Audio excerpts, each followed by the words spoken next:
After a disappointing play-in loss to the Miami Heat, the vice president of basketball operations for the Chicago Bulls, Arturas Karnisovas, came out and said that changes have to be made to the Chicago Bulls and the time to make changes is now. The question for the Chicago Bulls fans are, do these changes mean that this means it is a full rebuild? We're going to be talking about a scenario of rebuilding the Chicago Bulls this offseason. This is Rico Greenhowe, and I'm your host, and this is another episode of Bulls Digest. And before we jump into it, I want to let you know that 79.4% of you guys that watch the video are not actually subscribers to the channel. So make sure that you hit that subscribe button so you can stay up to date with your latest news and happenings around your Chicago Bulls. And let's go ahead, guys, and jump into the first part of the video here, which is the Bulls are running it back.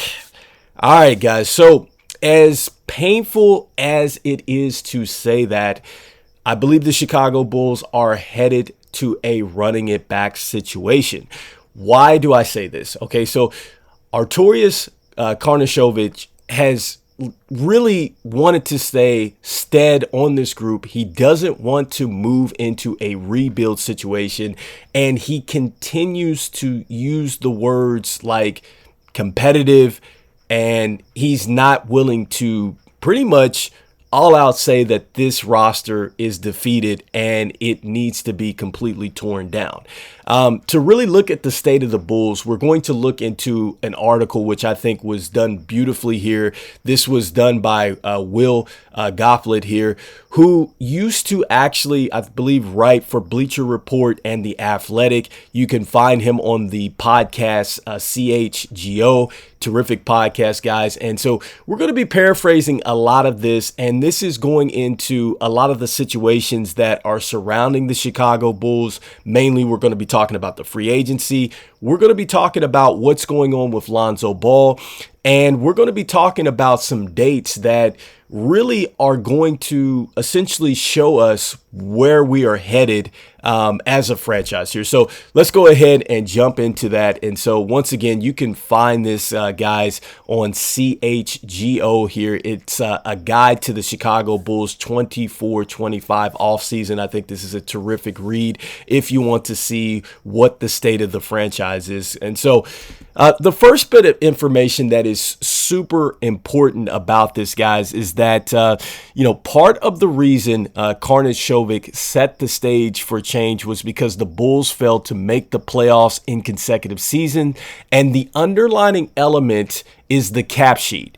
Financially, it is not possible to bring everyone back. Okay, so that is the key piece of information to start this thing off, guys. And so K.C. Johnson, if you look at the Chicago Bulls games, here's a guy that essentially is on the sidelines, and he's talking about assuming that we're bringing back Patrick Williams, assuming that we're going to have DeRozan on a 2-year deal worth upwards to $40 million, and also assuming that we're not going to go ahead and trade Lavine. There's no medical retirement of Ball, and we're letting go of Drummond. We're letting go of Javonte Green, Torrey Craig, Bateen as well, that essentially we would be over $11.4 million into the luxury tax. We're $4.4 million past the first apron, and that's before the roster is even set, guys. So that means that we're into a situation where change absolutely will have to be made.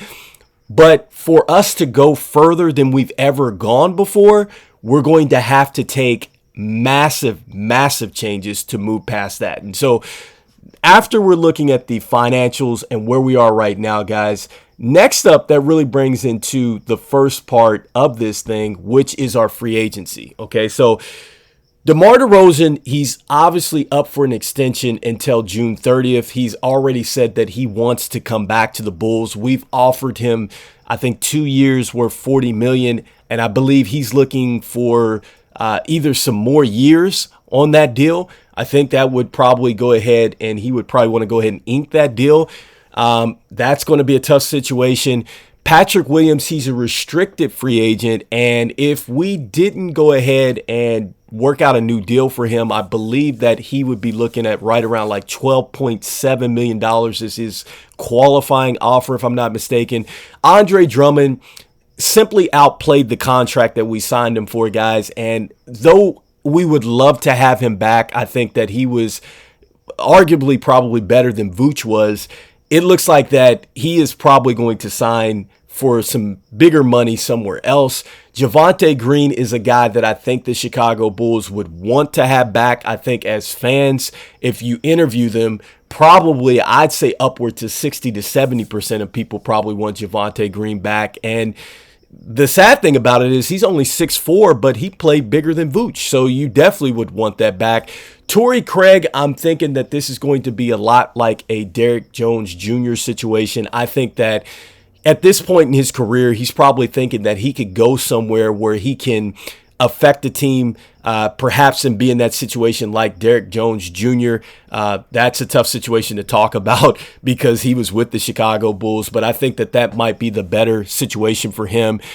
With Batum, he definitely showed that he can shoot the basketball, was not afraid to defend. The unfortunate thing is he's coming off an eye injury. I would love to have him on the roster. I mean, he's not fully guaranteed, which means that we could go ahead and let him go and not have any ramification on the cap, obviously. Sanogo, I love this guy. I think that he is a future big in the wing. I think that this is a guy that we absolutely should start to play more, especially if Drummond leaves. I think he's coming back on a two-way deal or something similar to this. And with Jarrell, I don't think that necessarily he's coming back. But at the bottom of this piece, guys, you're seeing here that Alex Caruso becomes fully guaranteed on June 30th. And then starting July 6th, Caruso is eligible for a 4-year deal worth $78.8 million on that extension. And so that's pretty big, guys, considering the fact that Caruso has been, simply a defender. I mean, he does a lot of great things for us, but at that price and where we're headed as a team, that's going to be highly questionable. All right, and so that leads us to the next piece in this video, guys, which is Lonzo Ball and his situation. If you've been paying attention, he just recently picked up his $21 million player option here. And so it was either he was going to pick it up, we were going to try to medically retire him, would we try to trade him, all this kind of cloud basically around Lonzo Ball. All right, and this is huge in the sense because by picking up this money, he's already eating up a chunk of our salary cap, guys, and we have no idea what we're going to get back from Lonzo Ball.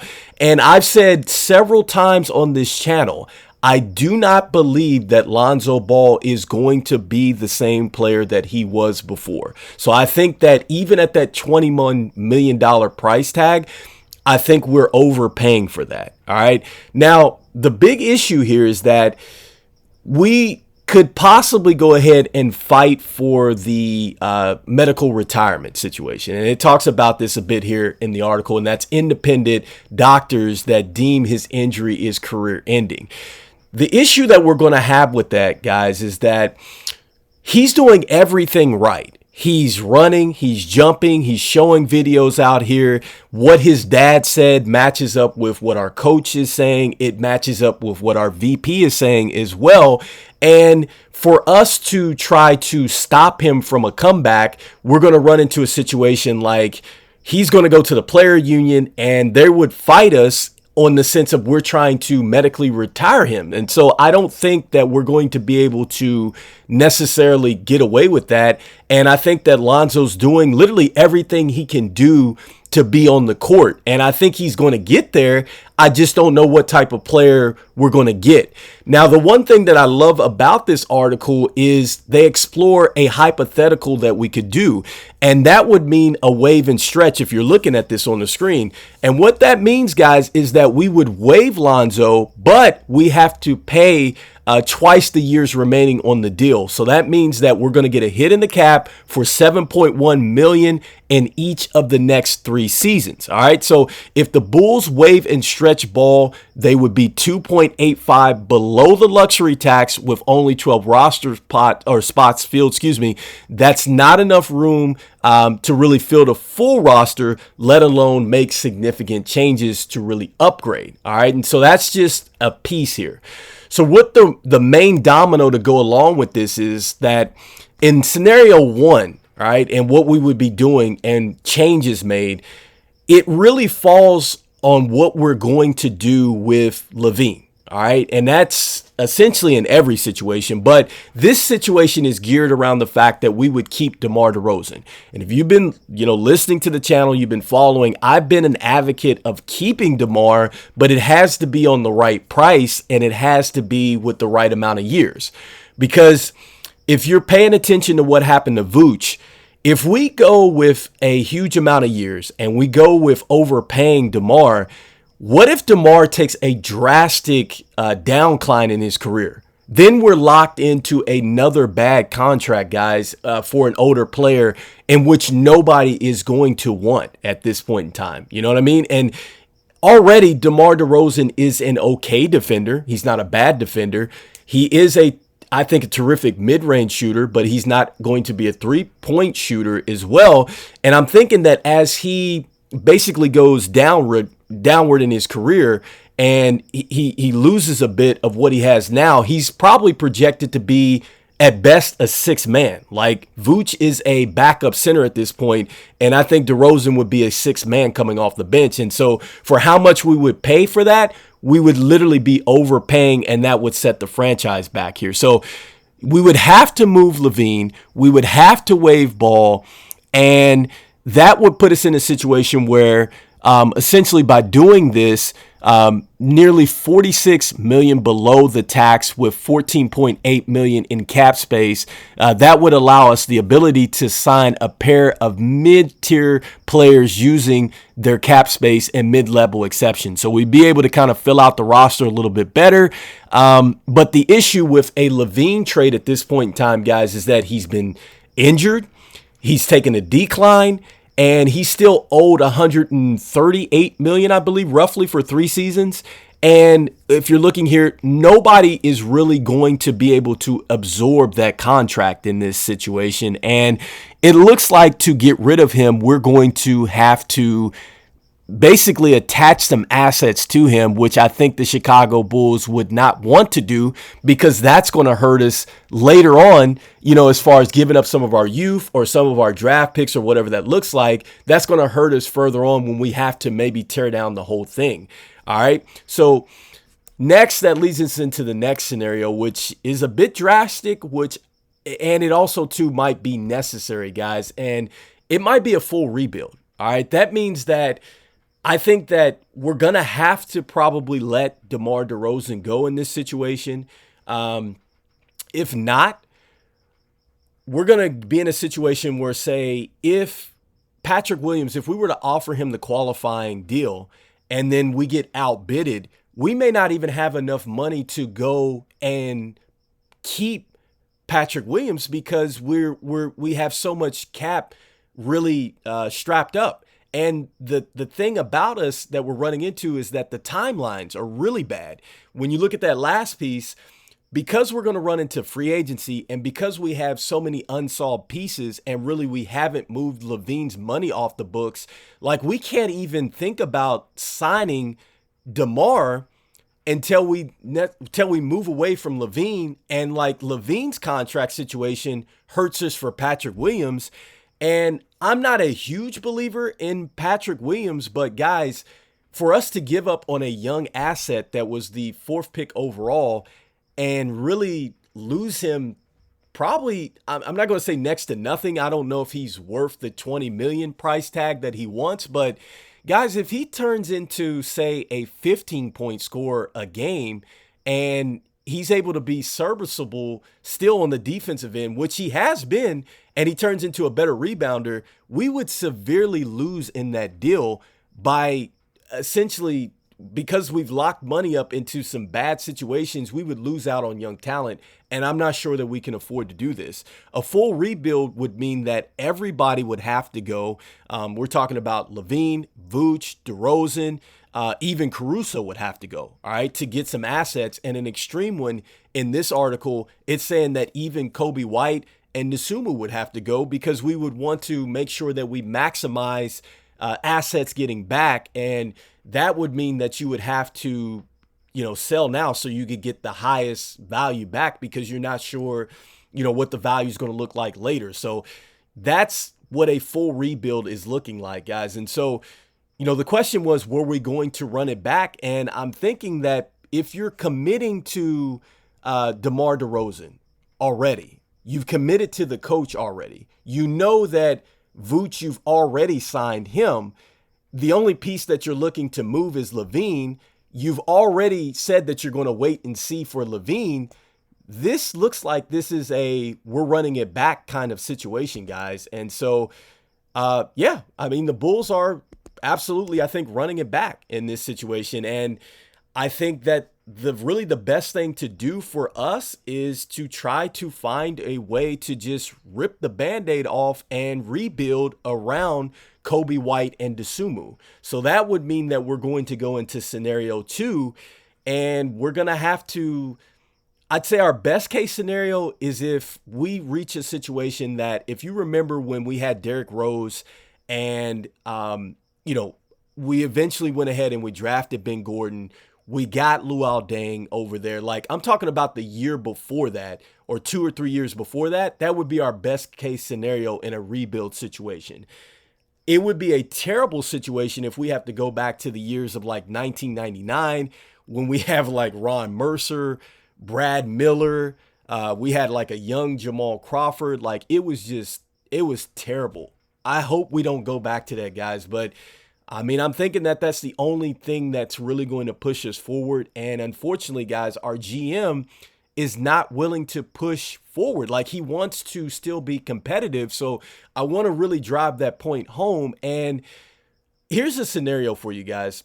Thinking about what OKC is, right? Look at how successful OKC is. I went and I looked back at what they did with James Harden. They had just come off a championship with James Harden, with Kevin Durant, with Russell Westbrook. I think Serge Ibaka was on that team. And because James Harden wanted to get the max and Sam Presti wanted to give him like $4 or $5 million less or something like that, he traded him. And I think it was a tough decision at the time, guys, but OKC has always been a pretty good franchise, and they've been in play moving forward. And because of that, I could probably say that's probably why you're looking at a team that's successful. And I'm just looking at the Chicago Bulls and some of the decisions that they've made. They're not making those type of decisions. It's almost like we are a reactive team. We're not proactive. And when we go ahead and we offer the money to DeRozan and we don't cut ties with Lavine like we should have a long time ago, we're basically going to turn into a reactive team, guys, that we have no control over situations because we're locked into some really bad situations. So let me know what you guys think. I know that this was a long video, but, do you think that the Chicago Bulls would be better served by going ahead and doing rebuild 1, which is using DeMar, Kobe, and Dosunmu and building around them? Do you think that they're going to be in a better situation by doing scenario 2, which is a tough and hard rebuild where you let everybody go but Kobe White and Dosunmu there? Do you feel like also as well, a caveat to this is, do you think that a wave of Lonzo Ball is going to be a good thing? That stretch wave where we waive Lonzo and it's going to be 3 seasons of dead cap for $7 million. Do you think that that is the best scenario for the Chicago Bulls to go, guys? So this is Rico Greenhowe. This is Bulls Digest, and some tough decisions to come, and it gets worse as time goes along. But at the end, go Bulls. I'll see you guys on the next one. Peace.